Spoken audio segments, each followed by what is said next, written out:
What kind of fool am I? Sorry about this, people.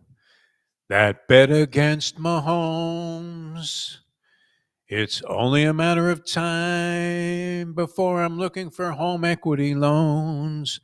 How could you do it? That's the question a lot of people are asking. How could you bet against Patrick Mahomes in the Super Bowl that's coming up on Sunday?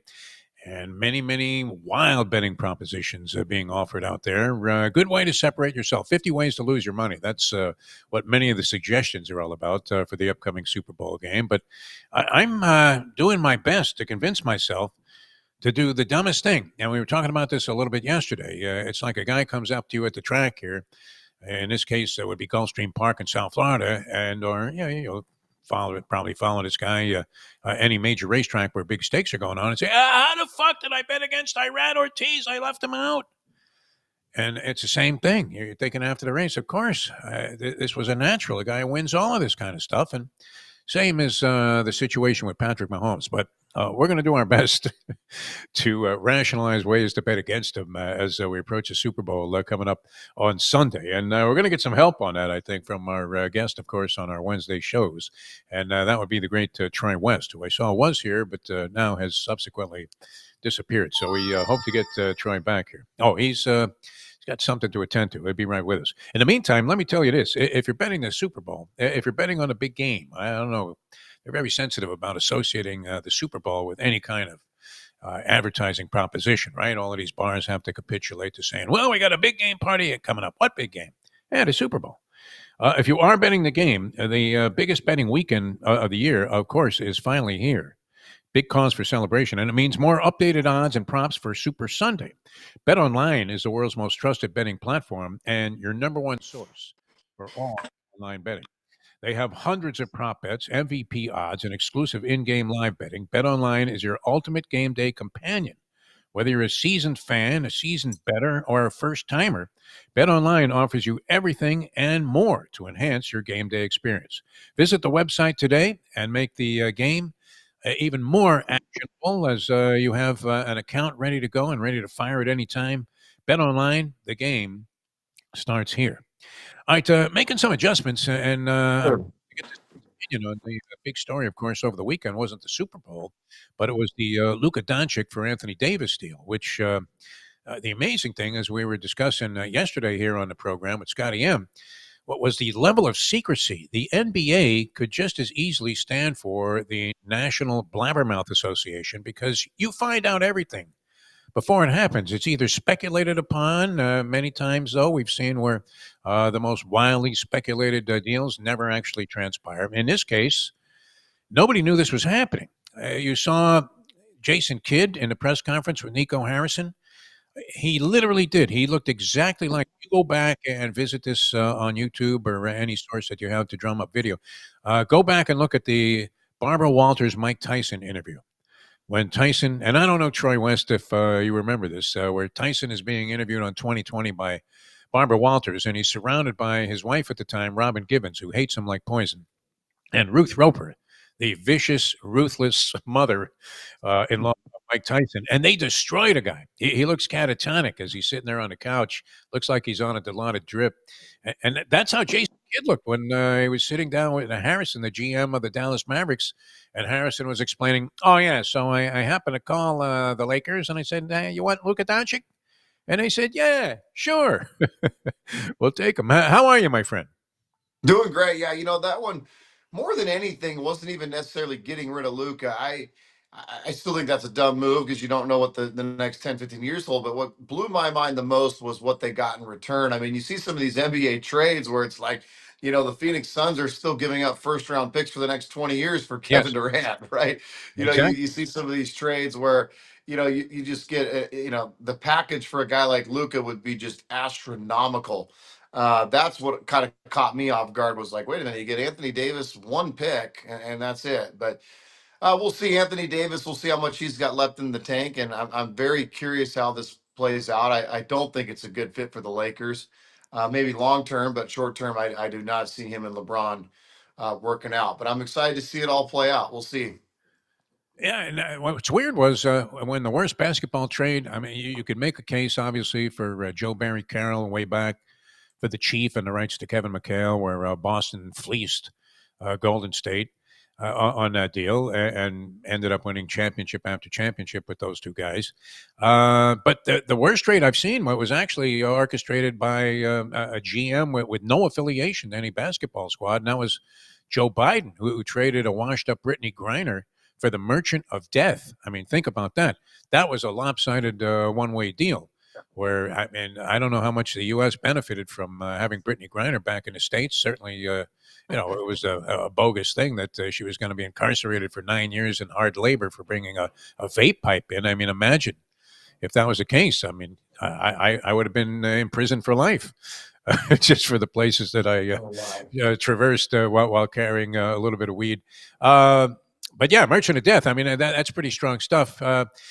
How more people knew about that than knew about this before it transpired. It was crazy. And then, of course, the Lakers now, without Anthony Davis, which they've had success, as you're probably tracking with your guys, without Anthony Davis, they're getting 9 points last night from the Clippers, and they blow them out with a 45-29 first quarter as improbable a result. I mean, is that one where you just ignore all of the analytics and think, okay, LeBron's going to have like a giant game here? Because it doesn't seem like either team is really depressed about what transpired once they got over the initial shock. Yeah, I think, like you said, that was one I didn't cap myself, but I think that's a game where LeBron goes, "Hey, let me prove I can still do it. This isn't AD's team. This is my team. This isn't Luca's team. This is my team. Let me go out and put on a show." And he did just that against the Clipper team that's just been very average at best all year long. So, like I said, it'll be interesting to see when you put Luca in that lineup. Looks like he'll debut on February 8th, and we'll see if those two guys can coexist. But man, I just don't see it. It's crazy too. You were talking about how you don't see these kind of deals made where the package back for Luka Doncic actually included an All NBA player, and a guy was having an excellent season by any standard. People would say Anthony Davis injury prone, but and while he's had many times where he's missed a lot of games, it hasn't really been. I think he's for the most part missed like 5 or 6 games this year. It's not that significant of a number. And was hurt ironically, as this deal was consummated. But yeah, it's unusual that you would see something of that value. But when you look at the calculations you have to make, I was trying to figure out if the Heat were ever going to be able to unload Jimmy Butler, and then you had this Dennis Schroeder, who's now with Golden State. Comparing this, I don't know that there's an equation here to slavery. I'm not sure that that was an appropriate reference. I don't know how you felt about that. Where, I mean, slaves didn't necessarily have the collective bargaining agreement that is so strongly in their favor that they can actually consider opting out of $50 million a deal, year contracts to try and sell their services somewhere else. So maybe that was a little bit inappropriate. But when the thing was first announced, it reminded me. I don't know if you ever had to do this, where for being on the air for many years, had to get involved in any kind of April Fool's prank. Right, every DJ had to pretend that, like, Robert Plant was running for president or something, or they'd make something up, and it was April Fool's Day, and finally the audience would catch on.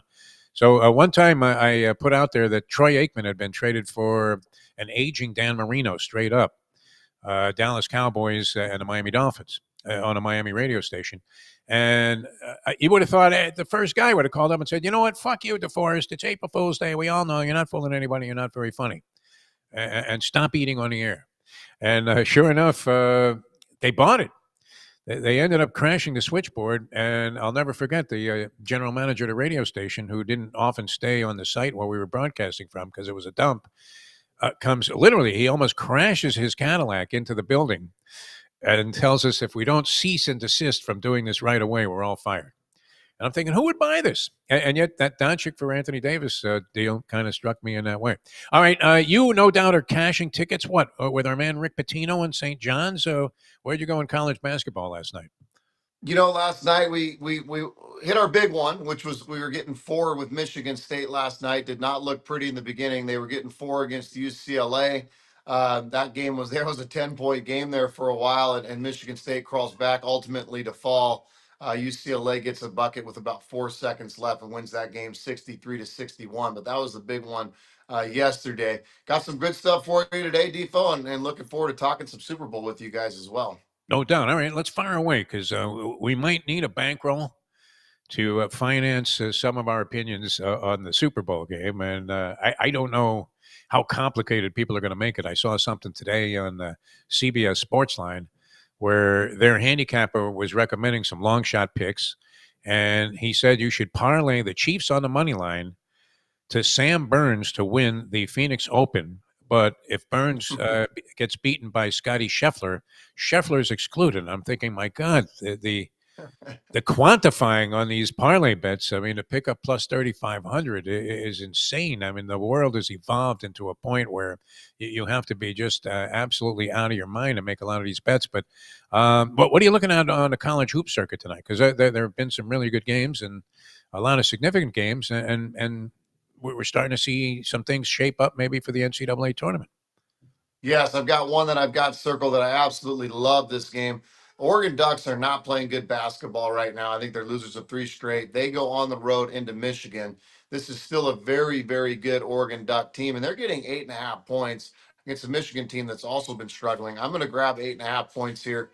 I think this is a close game. Like I said, the Oregon Ducks, good basketball team. They're still 16-6. They go up against 16-5 Michigan. Give me the Oregon Ducks plus 8.5 in this one. Okay, going to score and be quacking with the Ducks, plus 8 and a hook. Troy WEst with us here on the show. Any other games that you're looking at, and all of a sudden your eyes become kaleidoscopic with joy? This is a weird one, but I like Syracuse. They're at home against Duke tonight. They are getting 17.5 points at home. I get it. They're 10-12. They're 4-7 in conference. Still a good basketball team. This isn't a game that Duke's really going to get up for. I think this is one of those ones where Duke kind of just coasts to a 10 to 12 point victory. So give me the Orangemen plus 17.5 at home against Duke tonight.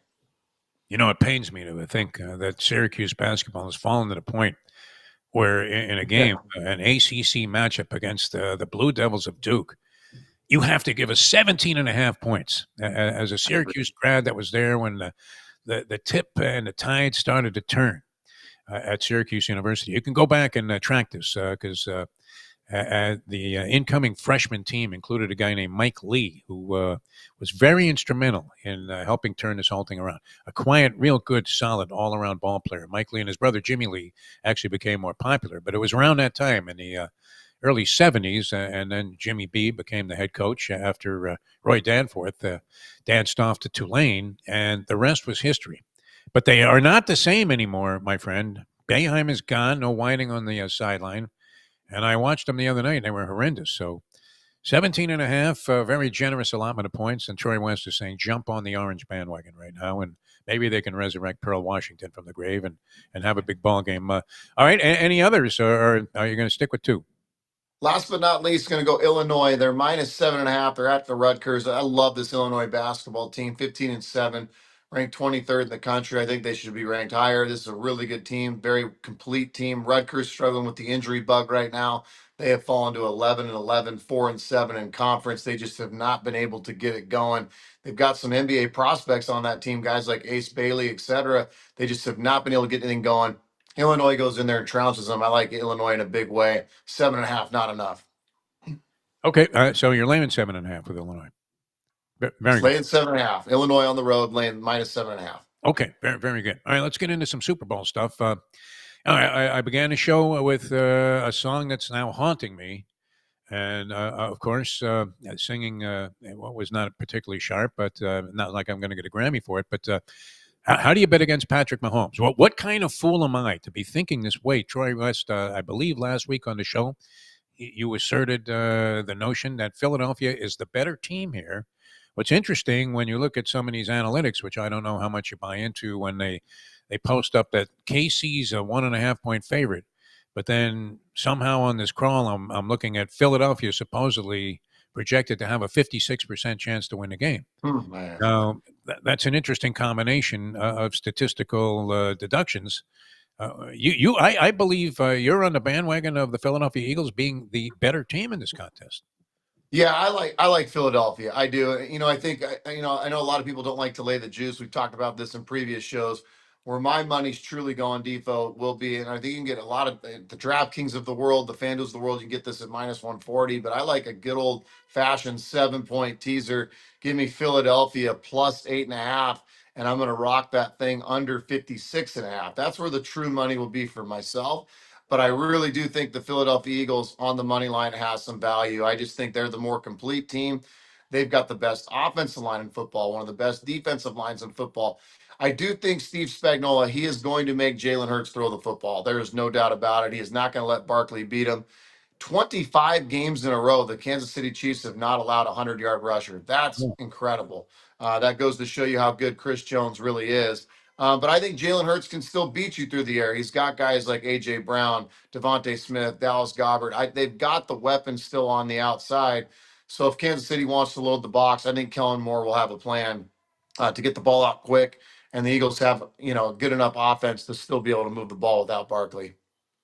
Physicality, I guess, is what a lot of people are pointing to.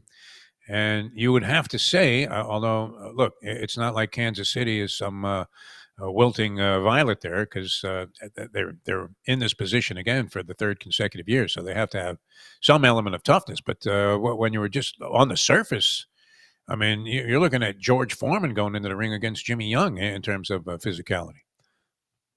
Yeah, that's to me the biggest question mark in this game, right? Is the Eagles without a doubt have had the best O line and D line. Kansas City's held up well all year long. There's no doubt about it.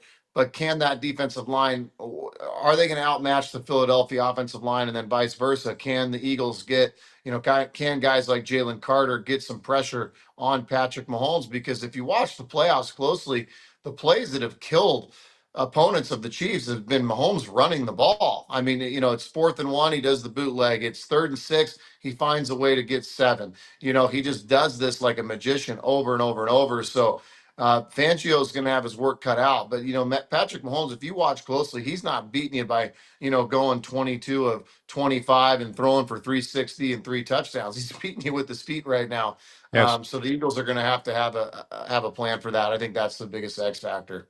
He's also reverted to some Tom Brady-like tactics, where Tom Brady, who was a master of dumping the football off, but he also, I mean, how much did he control the action by throwing a Gronk in the middle of the field and then having Gronk bowl 2 guys over and end up a 9-yard pass in distance from the line of scrimmage ends up being a 35-yard play. And we're seeing a lot of that from Mahomes. And we were talking a lot with the professor earlier in the week. He has this theory about Vic Fangio that Fangio doesn't like to stray from what he's doing, and he's obviously had great success. But that would be one area where he's playing into the hands of Patrick Mahomes, the way that he's defensing all teams now, with kind of a similar strategy, kind of leaving that little slot open in the middle against the zone. So that'll be interesting. Not a lot of flack. I mean, we're not seeing any disruptions here. There hasn't been any name calling, no bulletin board material so far. So from that standpoint, it's been kind of dull, the build up to the Super Bowl. You, no doubt, with your crew, Troy WEst, have done a deep dive on ways to make money besides the side and the total. I don't know if you want to reveal any of your props that you're looking at here on the show, but a couple of them are interesting. One was a long shot. I don't know if everybody thinks this game is so evenly matched. Is there not a distinct possibility, maybe a better chance than 12-1, that the game will end on a walk-off field goal? Would you ever delve into that? And then how far-fetched do you get? I mean, I was looking literally at a guy that proposed that you combine a Super Bowl money line bet with the winner of the Phoenix Open, the Waste Management Phoenix Open. So I don't know. What have you been looking at so far? I haven't dug too deep into the long shots. Some of the obvious ones I think you can look at is, Saquon Barkley, 2 touchdowns is plus 200. That's got some appeal to me. Jalen Hurts, anytime touchdown is around even money. My God, if they get inside the 3 yard line, you'll likely see that tush push multiple times, Yes. or will they hand that ball to Barkley? So I do think, one of those two things are going to happen. I mean, my God, if you look at the game against the Commanders, they had 6 rushing touchdowns, 3 by Barkley, 3 by Hurts. So there could be some potential value in that. Xavier Worthy, I've seen him, at 5 catches. That's been a target of theirs that they really like. I imagine Darius Slay will be on him, so that's a great matchup to watch. But Worthy to go over 5 catches has some appeal.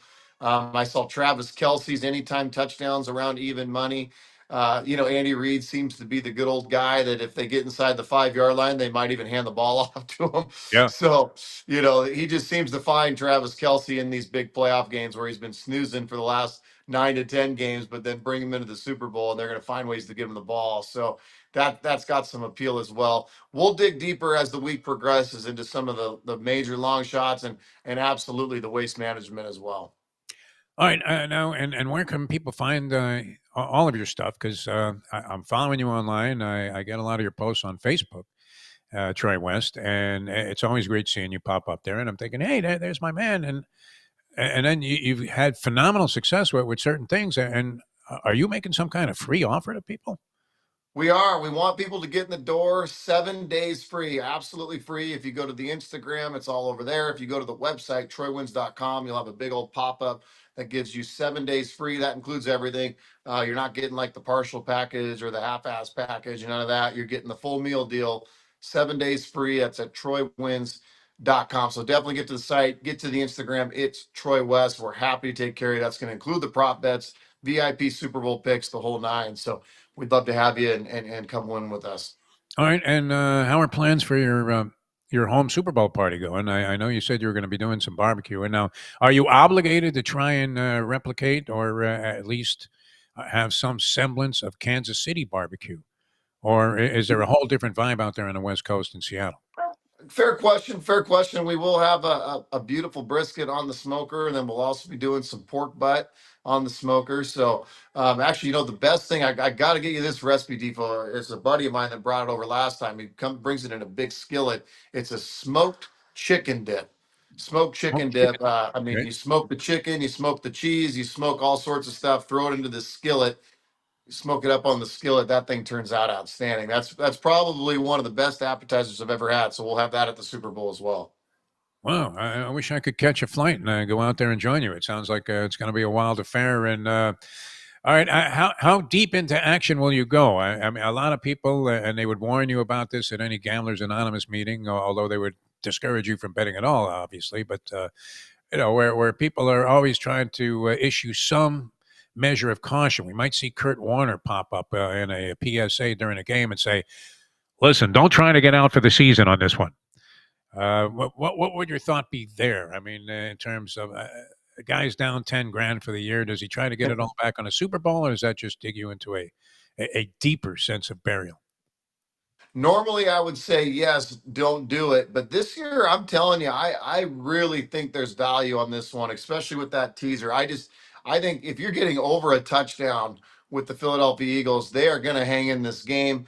I actually I truly think this thing goes under. I think the total's actually dropped a point. It was 49 and a half. If I'm looking at it correctly, I think it might be 48 and a half. I just don't think you're going to see a lot of points. I think the Eagles are obviously going to continue to do what's worked for them all year, which is run the ball. Kansas City's been very good against the run. And I think, the Chiefs on the other side of the ball, their offense, Defo, other than the game against the Bills, I don't know if you know this stat, they were one of 3 teams this year to not score 30 points Wow. up until that Bills game last week. They were one of 3 teams. They were with Carolina and I believe Tennessee, where they were one of 3 teams to not score 30 points this year. Um, they're going up against one of the better defenses in football, if not the best. They're going up against a Fangio that, give him 2 weeks. That guy's very good. Looking forward to the Andy Reid versus Nick Fangio meeting without a doubt.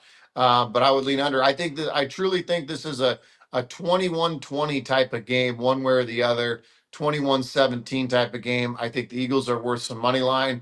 And I do love that teaser because I think if you're going to give me an extra 7 points on that total and the spread, I'm feeling pretty good. I'm still not sure what this distance is, but I was thinking if you were convinced that at some point in the game there's going to be a tush push and Jalen Hurts is going to end up scoring a touchdown on it. There's also a prop out there of what the shortest touchdown will be. And I think it Interesting. might be 1.5 over under. So naturally, you're thinking if there is going to be a Jalen Hurts tush push touchdown, that it will be under 1.5 yards in distance. And so there's a parlay there that I guess with the two components about even money, you're getting 3-1 on, which might be worthy of consideration because if you hit one, it seems inevitable and unavoidable that you would also hit the other. Of course, with True. my luck, they would measure it officially at 2 yards, even though it was like 1 3/4, and I'm fucked. But Yeah. you know how that goes. Yeah, it should be a lot of fun, and I'm sure you'll be heavily in action and have all kinds of advice once again for the bettors that like to follow you out there and want to get more insight into all the different things that you guys are offering. The place to go again is TroyWins.com, or definitely get on the Instagram. It's Troy West. Everything we do is documented. We're helping out a lot of people, and we'd love to help you out. 7 days, absolutely free. All right. Troy, always a pleasure having you on the program. Thanks so much for getting up with us, by the way. I had to time switch and back and back. No problem. So worked out real well. Thanks for being with us. Troy West, ladies and gentlemen, here with us on Bury Your Bookie. All right. I mean, teasing it up to 8.5. That's kind of interesting. And he likes the under. So you tease that total way up into the mid 50s. Might be a way to approach the game. Whatever it is that you're thinking about, we'll try and explore more ways to bet the Super Bowl on the next couple of days of the program. Mike Jones with us tomorrow, the professor with us on Friday, and the professor will have his big board of the strangest and goofiest prop bets on the Super Bowl. It's an annual affair with us on our various programs, and I think you'll enjoy that very much. So for the people at Bet Online, Greenlight Ventures, and of course, NoFilter.net and Troy West, I'm Jeff DeForrest. Thanks so much for tuning in. We'll see you tomorrow, the next edition of Bury Your Bookie.